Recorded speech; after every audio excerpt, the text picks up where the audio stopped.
जलसा हो रहा था, एक पर्ची आई औरतों की तरफ से, मर्द एक से ज्यादा शादी कर सकता है, औरत एक से ज्यादा शादी क्यों नहीं कर सकती है।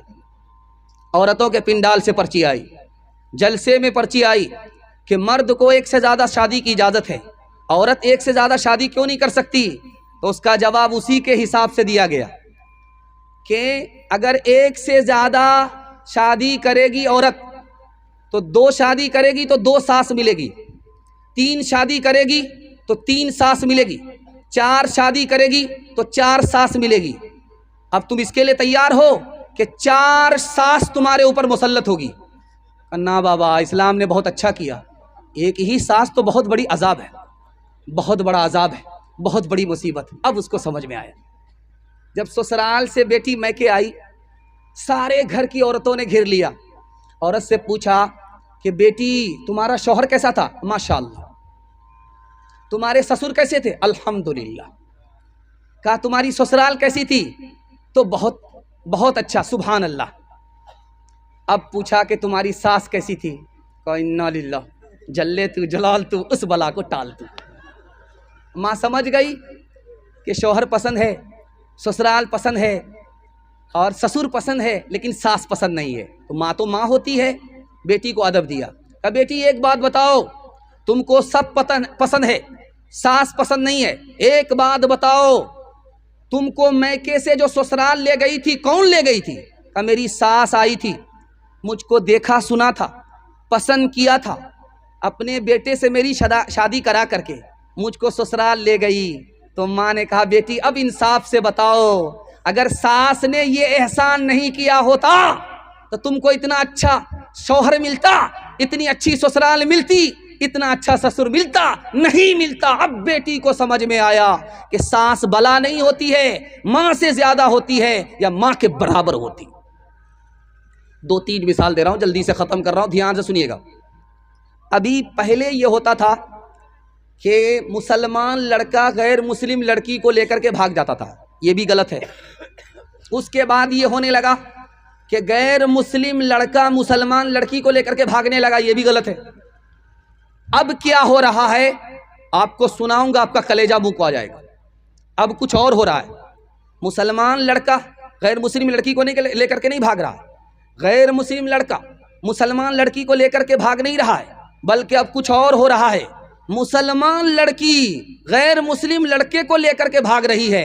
हजारों में नहीं, सैकड़ों में नहीं, लाखों में गैर मुस्लिम लड़के को लेकर के भाग रही। जानते हैं क्यों? 3 वजह से। पहली वजह क्यों लेकर के भाग रही है, शादी को मुसलमानों ने महंगा कर दिया, तिजारत बना दिया। जाहिल है, अंगूठा टेक है, पंजाब काटता है, साइकिल चलाता है, मोटरसाइकिल चलाना भी नहीं आता, उसका बाप डिमांड करता है बुलेट दे दीजिए, क्या फर्क पड़ेगा, डबल डबल पलंग दे दीजिए, क्या फर्क पड़ेगा, बच्चे वाली भैंस दे दीजिए, क्या फर्क पड़ेगा। सब कुछ बेटा को मिला, इस बानर बाप को कुछ नहीं मिला, फिर भी ये वकील वकालत कर रहा है, दूसरे की दुनिया बना रहा, अपनी आखिरत बर्बाद कर रहा है। शादी को इतना महंगा किया, इतना महंगा किया कि मुसलमानों की गरीब बच्ची गैर मुस्लिम को लेकर के फिरार हो गई, उसकी आबरू अलग गई, उसका ईमान अलग गया। बाप जिम्मेदार है तो ये पूरा समाज जिम्मेदार है। दूसरी बात, मुसलमान लड़की गैर मुस्लिम लड़कों के साथ भाग रही है। क्यों भाग रही? दूसरी वजह, हम आंख बंद करके अपनी लड़कियों का दाखिला स्कूल में कर देते हैं, उस स्कूल में करते हैं जिसमें लड़के भी पढ़ते हैं। हमारी लड़की इश्क मोहब्बत के चक्कर में पड़ करके गैर मुस्लिम को लेकर के भाग गई। तीसरी वजह जरा ध्यान रखिएगा, हमने बड़ा मोबाइल, स्क्रीन टच मोबाइल अपनी बेटी को दिया, और बेटी किससे बात कर रही है बाप को कोई मतलब नहीं, बेटी कहां से आ रही है कहां जा रही है मां को कोई मतलब नहीं, मां बेखबर बाप बेखबर। इसी बेशर्मी के नतीजे में बेटी गैर को लेकर के फिरार हो गई, ईमान अलग गया, आबरू अलग गई। 2 मिसाल दे रहा हूं, पैगाम को खत्म कर रहा हूं, और दुआ करता हूं अल्लाह हमारी मां और बहनों की आबरू की हिफाजत फरमाए, ईमान की हिफाजत फरमाए। ध्यान से रखिएगा इसको, सुनने का। डीजे का डांस चल रहा था, डीजे का डांस चल रहा था, लोग देख रहे थे। एक आदमी उसमें बोला वाह रे लड़की क्या डांस किया। तो एक आदमी जो बगल में खड़ा था उसने कहा कि वो लड़की नहीं है, वो लड़का है। कहा कि सॉरी मैडम, गलती हो गई। कहा मैं मैडम नहीं हूं, मैं उसी लड़के का बाप। दूसरी मिसाल आ रही है, ध्यान से सुनिएगा। लंदन में सिनेमा हॉल में फिल्म दिखाया जा रहा है। टिकट कटा करके बहुत सारी औरत बैठ गई अपने यार के साथ, बैठी हुई है। मैनेजर ने कहा, लाइट ऑन करके बोला कि कंप्लेंट थाना में किया गया है, एक औरत अपने शौहर को छोड़ करके अपने यार के साथ फिल्म देख रही है। उसके शौहर ने कंप्लेंट कर दिया है थाने में, मैं 5 मिनट के लिए लाइट ऑफ करूंगा, वो लड़की निकल जाए चुपके से। मैनेजर ने लाइट ऑफ कर दिया 5 मिनट के लिए। उसके बाद जब लाइट ऑन किया, देखा तो पूरा सिनेमा घर ही खाली हो गया। आखिरी मिसाल है, पैगाम को ख़त्म कर रहा हूं, ध्यान से सुनिएगा। डीजे का डांस चल रहा था। मुसलमान होकर के शादी के मौके से डीजे का डांस करा रहा है, डीजे ला रहा है, डीजे पर डांस हो रहा है। एक लड़की उसमें मिसरा पढ़ रही है, खुदा जाने के किस्मत में हमारी क्या लिखा होगा, खुदा जाने के किस्मत में हमारी क्या लिखा होगा। एक जवान खड़ा हुआ, ओ बदतमीज औरत, तू फातिमा होकर के डांस करती है, आयशा होकर के डांस करती है और मालूम कर रही है कि किस्मत में क्या है। खुदा तो तुम्हें मरने के बाद बताएगा, मैं तुम्हें अभी बता देता हूं कि तुम्हारी किस्मत में क्या लिखा है। तू मिसरा पढ़, मैं तुम्हारे मिसरे का जोड़ा लगाता हूं।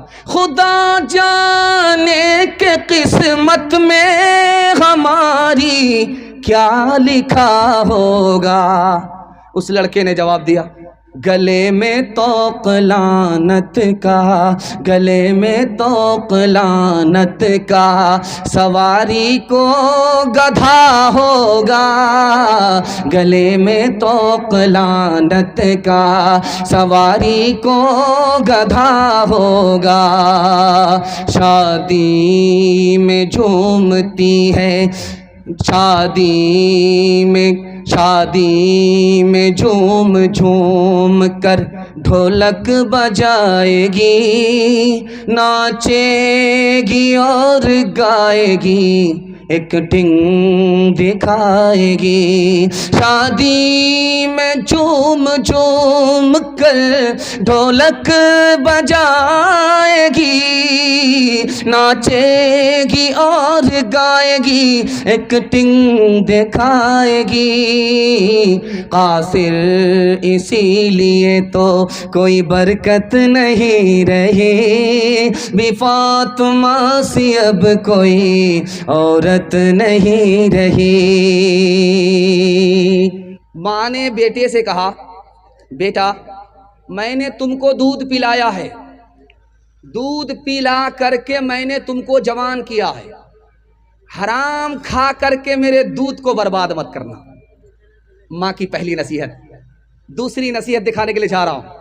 बेटा जंग के मैदान में जा रहा है, माँ ने रोक करके पूछा कहाँ जा रहे हो? कहा कि अल्लाह के लिए जान देने के लिए जा रहा हूं। तो माँ ने कहा, बेटा जान दे देना, पीठ मत दिखाना, मैदान छोड़ करके मत भागना, वरना मैं अपना दूध तुमको माफ नहीं करूंगी। बेटे को फांसी पर चढ़ा दिया गया। माँ लाश के पास आती है, कहती वाह रे बेटा अल्हम्दुलिल्लाह, वाह रे बेटा अल्हम्दुलिल्लाह, वाह रे बेटा अल्हम्दुलिल्लाह। लोगों ने कहा इस बुढ़िया का दिमाग चल गया, मुसीबत देख लिया, बेटे की लाश को देखा है, इसका दिमाग काम नहीं कर रहा है।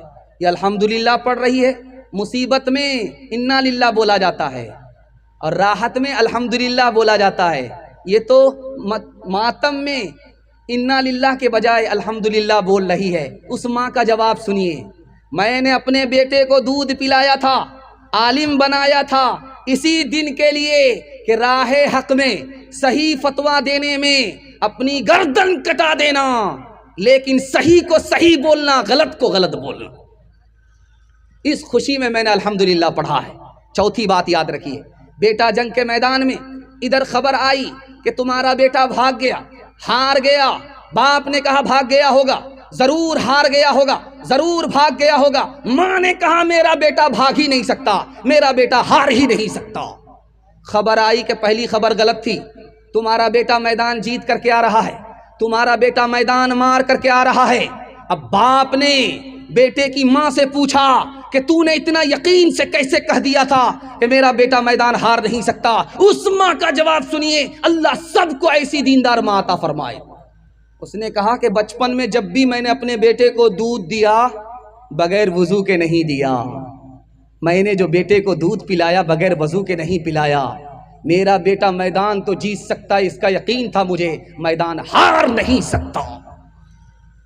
ध्यान से सुनिएगा, बच्चा पढ़ रहा है, बाप इधर बैठे हैं, माँ उधर बैठी है, बीच में बच्चा पढ़ाई कर रहा है। माँ से कहता अम्मा एक गिलास पानी पिला दो, प्यास लगी है। बाप ने कहा बर्बाद हो गया, बर्बाद हो गया, अब मेरे खानदान में इल्म नहीं रहा, खत्म हो गया। जो किताब पढ़े, इल्म हासिल करे, उसको प्यास याद आ जाए, खानदान से इल्म चला गया। तो माँ ने कहा इतनी जल्दी फैसला मत करो, अभी पता चल जाएगा 2 मिनट में।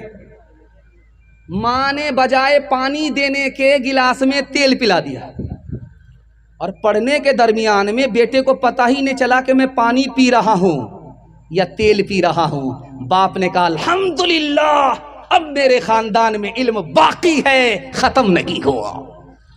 आखिरी बात को सुनाने के लिए जा रहा हूं, दुआ करता हूं सबको ऐसा होनहार बेटा अल्लाह अता फरमाए। बेटा बदसूरत है, इतना काला है कि कोयला भी उससे कम काला है। माँ उसको 72 मरतबा साबुन लगा रही है, किसी तरह ये उजला हो जाए, किसी जन्म में उजला होने वाला नहीं है। साबुन काला हो जाएगा लेकिन वो उजला नहीं होगा। लेकिन वही काला बेटा माँ को चांद की तरह मालूम होता है। तो माँ ने प्राइवेट में अपने बेटे को बिठाया, बुलाया, कहा बेटा तू तो इतना काला है कि कोई भी तुमको एक गिलास पानी नहीं देगा, इतना काला है कि कोई भी तुमको बेटी नहीं देगा। बेटा एक काम कर, लोग तुमको सर पर बिठाएंगे, हथेली पर रखेंगे, तुम्हारा जूता उठाएंगे। तो कहा अम्मा क्या काम करना होगा? कहा तुम इल्म हासिल करो, सबसे ज्यादा इल्म हासिल करो, सारे बच्चों को पीछे छोड़ दो, सबसे आगे निकल जाओ। काला हुआ तो क्या हुआ, सूरत नहीं है सीरत तो है, तुमको लोग तरक्की पर उठाएंगे। उस बेटे ने इतनी मेहनत की, इतनी मेहनत की, तो मक्का का काजी हो गया, लोग तरक्की पर उठाने लगे, जूतियां उठाने लगे। अल्लाह इल्म की बरकत से जिल्लत को इज्जत में तब्दील फरमा देता है। फाका कीजिए, दाव औकात को दाव पे लगाइए, भूखे रहिए, खुद जाहिल है कोई फर्क नहीं पड़ता, औकात को दाव पे लगा करके अपने बच्चे को पढ़ा लिखा दीजिए। खाना खिला रहे बच्चा भूल जाएगा, अच्छा कपड़ा पहना रहे बच्चा भूल जाएगा। आपने बच्चे को पढ़ा लिखा दिया, वो जिंदगी भर एहसान याद रखेगा। हाथ उठा करके वादा कीजिए इंशाअल्लाह। खाने पिलाने में आगे रहेंगे, पढ़ाने लिखाने में पीछे रहेंगे। हाथ उठाइए। खैर 2 4 5 आदमी बाईपास जा रहे हैं।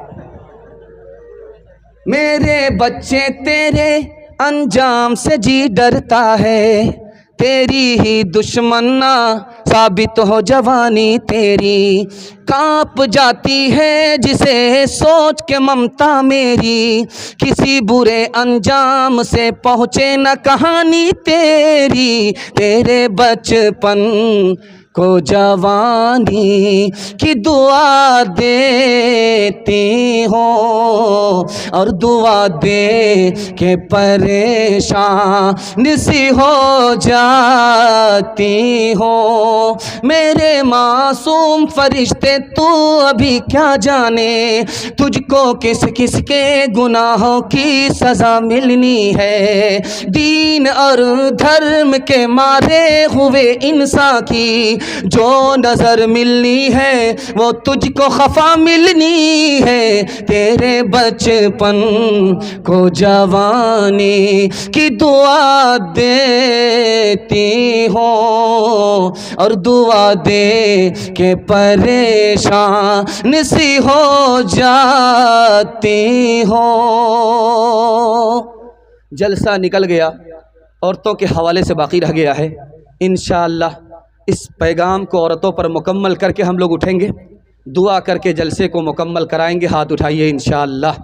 औरत को सर के ऊपर पैर के नीचे रखेंगे, हाथ उठाइए इंशाअल्लाह। ध्यान से आप लोग बिल्कुल बेदार हो चुके हैं और आपने मेरा दिल खुश कर दिया। जब भी आपका इम्तिहान लिया जाता है आप बिल्कुल डिस्क ब्रेक मार रहे हैं, इसका मतलब है कि पूरा दिमाग से भी आप सुन रहे हैं, दिल से भी सुन रहे हैं। अल्लाह हमारे सुनाने को, आपके सुनने को बेहद कबूल फरमाए। ध्यान से सुनिएगा, तेजी के साथ निकल जाएगा। क्लास में मास्टर साहब बोर्ड में लिखा रहे हैं, देखो माँ के बारे में पढ़ा रहा हूँ, आज का टास्क माँ के बारे में होगा, आज की क्लास टास्क माँ के बारे में होगी। ध्यान से सुनो, माँ से बढ़कर के कोई और जात नहीं होती, माँ से बढ़कर के कोई और मुकद्दस रिश्ता नहीं होता। सारे बच्चे सुन रहे थे, एक बच्चा पेपर पढ़ रहा है, उस्ताद की बात को सुन नहीं रहा है। उस्ताद ने कहा, ओ बदतमीज, इतनी बड़ी हस्ती का नाम आया, माँ का तस्करा हो रहा है, और तू बदतमीज माँ के तस्करे को सुन करके भी अदब के कान को मेरी तरफ तवज्जो नहीं रखता, और तू पेपर पढ़ रहा है। का हुजूर खबर पढ़ रहा था, आज ही खबर छपी है, एक माँ अपने माशूक के साथ अपने 4 बच्चे को रातों रात छोड़ करके भाग गई, उसी माँ के बारे में पढ़ो। दूसरी मिसाल आ रही, तेजी के साथ निकल जाएगी, ध्यान से इसको सुनिएगा। माँ बेटे की लड़ाई हो रही है, माँ भी उल्टा सीधा बोल रही है, बेटा भी उल्टा सीधा बोल रहा है। आखिर में माँ ने गुस्से में आकर के कहा, मैं तेरा दूध माफ नहीं करूंगी, 32 धारे दूध माफ नहीं करूंगी। तो बेटा भी तन करके कहता है, तू माफ करे या ना करे कोई फर्क नहीं पड़ता, तूने मुझे अपना दूध नहीं पिलाया है, डब्बे का दूध पिलाया। तीसरी मिसाल आपके सामने रखने के लिए जा रहा, बहुत ध्यान से इसको सुनिएगा। फांसी पर बेटा चढ़ने वाला है, रामलाल डाकू है, डाका किया है, फांसी पर उसको चढ़ाया जा रहा है। उससे पूछा गया, तुम्हारी आखिरी ख्वाहिश क्या है, बताओ तुम्हारी आखिरी ख्वाहिश क्या है। उसने कहा कि माँ से बात करना है, माँ से मिलना है। तो हर मरने वाले की आखिरी ख्वाहिश पूरी की जाती है। उसकी माँ आ गई, बेटे ने कहा, अम्मा मैं राज की बात तुमसे करना चाहता हूँ, कान को मेरे सामने करो। कान को जैसे ही मुंह के सामने किया, बच्चे ने दांत काट लिए, कान में दांत काट लिए। अब जल्लाद ने कहा कि कितना बेशरम लड़का है, मरने का वक्त है, माँ के कान काटता है। कहा कि पूछो मैंने माँ के कान क्यों काटे, जब मैं चोरी डकैती करके आता था, ये माँ मेरे कान के नीचे तमाचा नहीं मारती थी, बल्कि मेरी पीठ ठोकती थी, इसी वजह से आज मैं फांसी पर चढ़ रहा हूं। अगर उस वक्त कान के नीचे एक तमाचा मार देती तो मैं चोर डकैत नहीं होता। तीसरा चौथा नमूना आपकी खिदमत पे तेजी के साथ निकल जाएगा। बीवी ने शौहर से कहा, मेरे कान खाली खाली है, अच्छे नहीं लगते। तो शौहर ने कहा, क्या मतलब है तुम्हारा? तो कहा, जेवर पहना दो। कहा कि जेवर पहनने से क्या हो जाएगा, मेरा कान भी तो खाली रहता है, जेवर नहीं पहनोगी तो क्या फर्क पड़ जाएगा, गरीब आदमी हूं, कहां से जेवर पहनाऊंगा, कान तुम्हारा खाली है तो क्या दिक्कत है, मेरा कान भी खाली है। तो बीवी ने शौहर के कान पकड़े कि तुम्हारा कान मेरी फरमाइश सुनने के लिए है और मेरा कान जेवर पहनने के लिए है, जेवर नहीं लाओगे तो यूं कान मरोड़ दो। दूसरा नमूना आपकी खिदमत में आ रहा, ध्यान से सुनिएगा। बीवी ने शौहर से कहा कि अगर तुम्हारे घर में चोर आ जाए तो क्या करोगे। शौहर से बीवी ने कहा कि तुम्हारे घर में अगर चोर आ जाए तो क्या करोगे। तो शौहर ने जवाब दिया, जो चोर कहेगा वही करूंगा। तेरा दिमाग खराब हो गया है, तुम्हारे घर में चोरी हो जाएगी। कहा कि आज तक मेरी मर्जी इस घर में चली ही नहीं है, तो क्या करूंगा, जैसा चोर कहेगा वैसा करूंगा। तीसरा नमूना आपकी खिदमत में आ रहा, तेजी के साथ निकल जाएगा। एक बस दूसरी बस से टकरा गई, लोग जख्मी हो गए, हड्डी किसी की टूट गई, किसी का सर फूट गया, लोग खामोश है, कोई रो नहीं रहा है। एक औरत चिल्ला रही है, आसमान और जमीन को एक कर रही है। उस औरत से पूछा कि तुम्हारा क्या नुकसान है, इतने सारे लोग, सर फूट गया, पैर की हड्डी टूट गई, ये लोग खामोश हैं, कुछ नहीं बोल रहे हैं, तू इतना क्यों चिल्ला रही। कहा, मेरा सबसे ज्यादा नुकसान हुआ है, मेरी उंगली कट गई है, मेरी वो उंगली कटी है जिससे मैं शौहर को नचाया करती थी।